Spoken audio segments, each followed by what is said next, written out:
All, however, went along smoothly. The emperor included in the official announcement of the plebiscite among the preparatory ceremonies.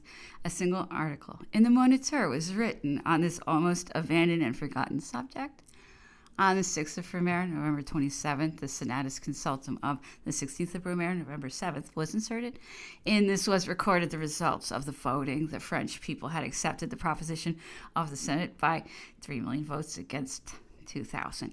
The imperial dignity is hereditary in the direct, natural, legitimate, and adapted descent from Napoleon Bonaparte, and in the direct, natural, and legitimate descent from Joseph and Louis Bonaparte, as is regulated by the Act of the Constitution of the Empire of the date of Floreal, 28th of the year 12, on the 10th of Brumaire, December 1st. The eve of the consecration, the Senate went in a body to the Tuileries. They were ushered into the throne room and presented to the emperor by the Grand Elector.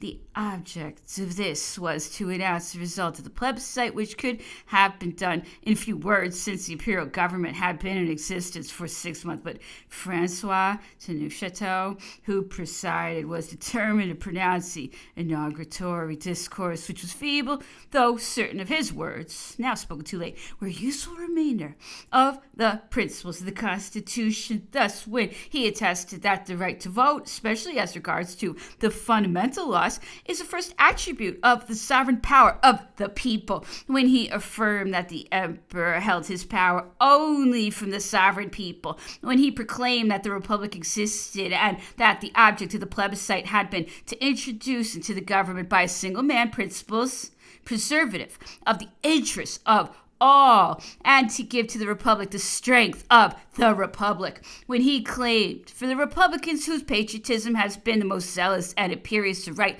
to consider themselves the stoutest supporters of the throne, when he announced, defined, and commenced on the constitutional oath, every term of which expressed some essential condition of the agreement between the emperor and people, he might by all this have once been able to inculcate a useful lesson and a necessary warning, had not his speech been somewhat marred by an excess of rhetoric. But it was too late. The emperor's answer showed the distance he had traveled in the last 6 months. It displayed the influence of the papal consecration, and how the democratic right which had set him up was now turned into providential, not far removed from a divine right. He said, "I'm at the throne to which I have been called by the unanimous wish of the Senate, the people, and the army. My heart full with the mighty destiny of that people whom, from the midst of camps, I have been the first to salute with the name of great. All my thoughts from my youth up have been turned upon them, and I here declare that my thoughts and labors today are concerned only with the happiness or unhappiness of my people. My descendants will alone guard this throne. They shall be the foremost soldiers of the army in the field, and in sacrificing their lives for the defense of their country. As administrators, they will never forget that contempt of the law and decay of social order are the only results of the weakness and indecision of princes. In this there was no word of duties towards the nation and the revolution, not one word of the duties which the democracy had imposed on the chief whom she had been pleased to elect, and over whom the people still remained sovereign. Sovereign, the people? It was my people. And then allusion to Louis XVI, which could not fail to be remarked, and which connected the new with the fallen dynasty, putting them upon an equal footing. It was no longer a republic with an imperator or a Caesar at its head. It was a monarchy which its inheritors would long possess, provided that they avoided the faults of their predecessors, the Bourbons. At present, it was by the grace of God that Napoleon was emperor of the French. It was not only a formula which had changed, but the whole point of view.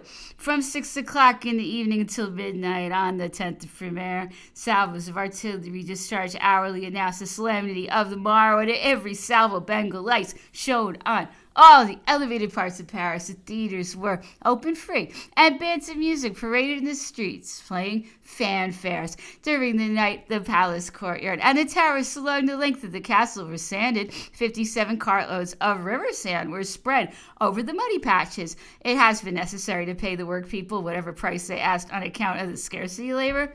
This was 3.25 francs a day and 4 francs at night, which was unheard of. It snowed, but did not thaw. At 8 o'clock, the snow stopped and the cold returned. Before daybreak, the deputations appointed by the Senatus Consultum to be present at the taking of the oath assembled at the Palais de Justice, the halls of which were lighted by 429 powerful earthenware lamps, each 6 inches in diameter. At 7 o'clock, these deputations set out on foot under the escort of the Parisian Guard to Notre Dame. At the same hour, the deputations from the land and sea forces, as well as from the National Guard, were drawn up on the Place Dauphine. These were of two kinds: the official deputations of about 5,000 men under the command of Colonel Curto, to whom is entrusted their management, discipline, and organization, and the voluntary deputations from the Guards of Honor, which had been formed during the journeys of the first consul and the emperor through the different departments. 233 men, almost all of them horse guards, who had come to Paris to show their loyalty, and at their own expense they were marshaled under Colonel Beaumont, aide-de-camp to the governor of Paris, and were drawn up in 2 sections, one commanded by Colonel Cousin-Comartin of Boulogne-sur-Mer, the other by Colonel de Marmont of Brussels. Part only of these deputations were to enter the church, to whom were added the deputations of the special voluntary corps, such as veteran guards of honor of the Senate, the survivors of the Royal Petite. The rest would line the route.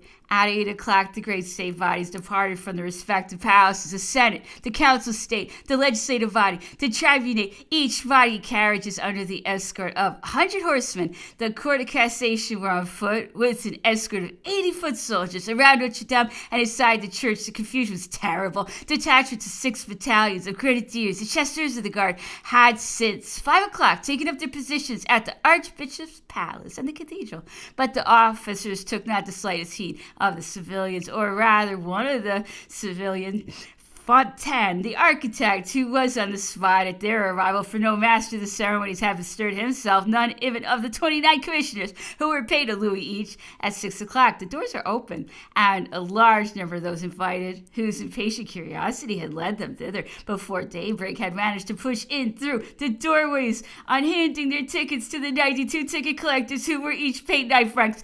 As soon as they entered, they walked about all over the stands and hindered the work people, who were still busy, and for more than an hour and a half the greatest disorder reigned in the church. It was with the greatest difficulty that Fontaine managed to induce the military authorities to take the palace of the Liabed, masters of the ceremonies, and to establish order at the entrances. But outside there was no Fontaine. The prefect of police had closed the Place du Parvis to carriages other than those of the 3 trains of the Pope, the Emperor, and the Arch-Chancellor Dalberg. The streets leading to the Place du Parvis were blocked by the crowd, those invited who, after daybreak, were unable to get to the church. A large number of ladies of the highest rank were obliged, in spite of the lightness of their attire and low-necked dresses, to descend there at the Place de Justice at the entrance to the Rue de la Barrerie, and were thronged by a scarcely respectable crowd in the winding lanes which even 60 years ago wound between the old houses of the city. They were frightened, with some reason, when the Court of Cassation appeared in the midst of its escort, and avarice warmth was once more awakened in these venerable magistrates. They opened their ranks to the fair disconsolates, who entered the cathedral under the shelter of their flame-colored togas.